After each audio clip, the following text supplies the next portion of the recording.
और देखिए। Real estate यानी प्रॉपर्टी बाजार को बजट से क्या उम्मीद है, इस पर जानने के लिए हम बात करने के लिए पहुंचे हैं दो व्यवसायियों के पास। पहले हैं राजेश बोराणा, जो कि एक वकील भी हैं।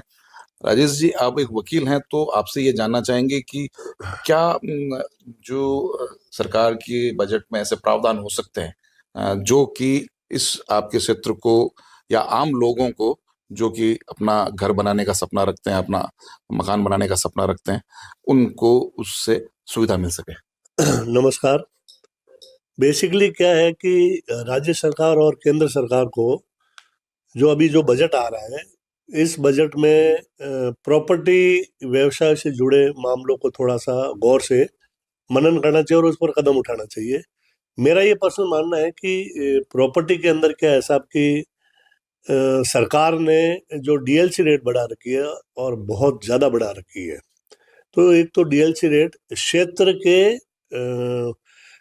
रेट के हिसाब से बढ़ाई जावे। जैसे पाल रोड का जो अभी अच्छा चलन है, तो पाल रोड पे आपने जो डीएलसी रेट बढ़ी है ना, तो वो आप जैसलमेर रोड पे और नागौर रोड को या जयपुर रोड को जो आप कंपेयर करते हो ना, ये सब जोधपुर के अनुरूप ही आपने, वहाँ लोगों का इन्वेस्टमेंट कम है, पाल रोड पे ज्यादा है, यहाँ वैल्यू ज्यादा है, वहाँ पे वैल्यू कम है।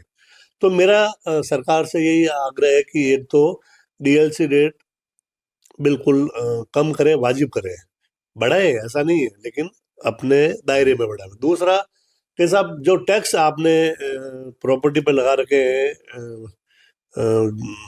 मान लो मैंने एक प्रॉपर्टी खरीदी, तो वहाँ मैं टैक्स दे करके मतलब स्टाम्प ड्यूटी भर के मैं उस प्रॉपर्टी की रजिस्ट्री करा रहा हूँ।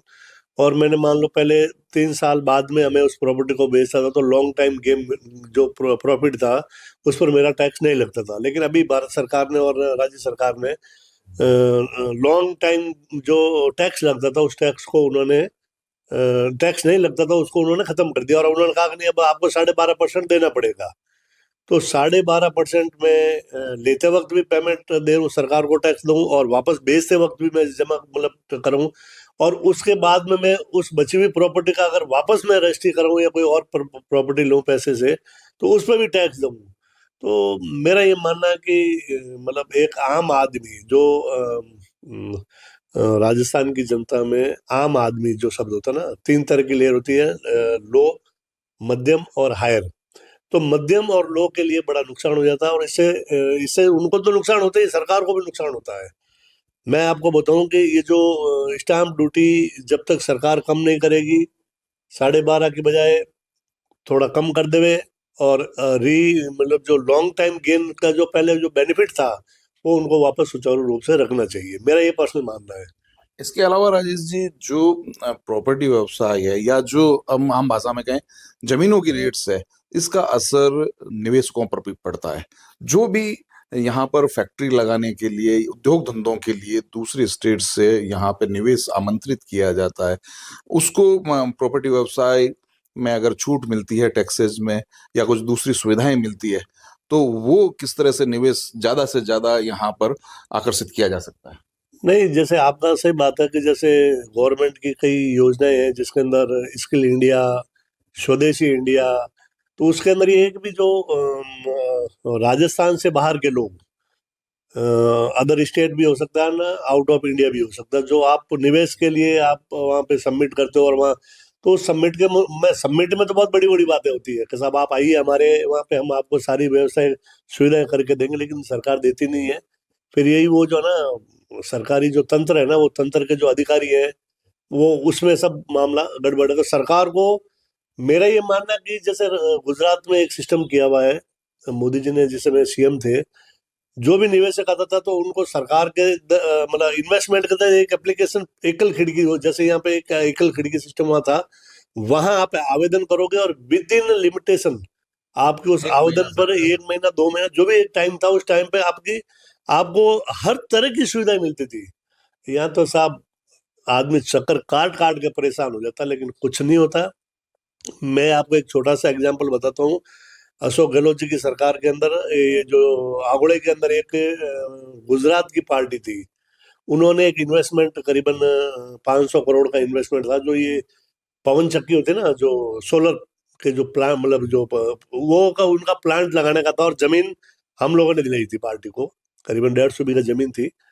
लेकिन आप देखो कि वहाँ कुछ गांव ग्रामीण के लोगों ने उस फैक्ट्री को मतलब चार दीवारी और उसका कंस्ट्रक्शन नहीं होने दिया। इस बात को लेकर मैं उसमें सरकार से भी मिला था, उस बात को लेकर मैं एसपी से भी मिला था, उस बात को लेकर मैं एसपी ग्रामीण से भी मिला था। तो वहां से मतलब अशोक जी ने कहा मैं करवाता हूँ। लेकिन एसपी और कलेक्टर और उनकी स्थिति क्या थी मालूम है कि यार ग्रामीण छोटा मोटा अगर कोई कर रहा था एडजस्टमेंट उनकी पूर्ति कर दो ना। लेकिन पार्टी ने वो नहीं किया। पार्टी ने कहा नहीं, जैसे गुजरात में हम लोग, मैं तो खुद ताज्जुब था कि गुजरात का आदमी राजस्थान में इसमें इन्वेस्टमेंट कर रहा है, जबकि गुजरात में राजस्थान से बेहतरीन पॉलिसी थी उस वक्त।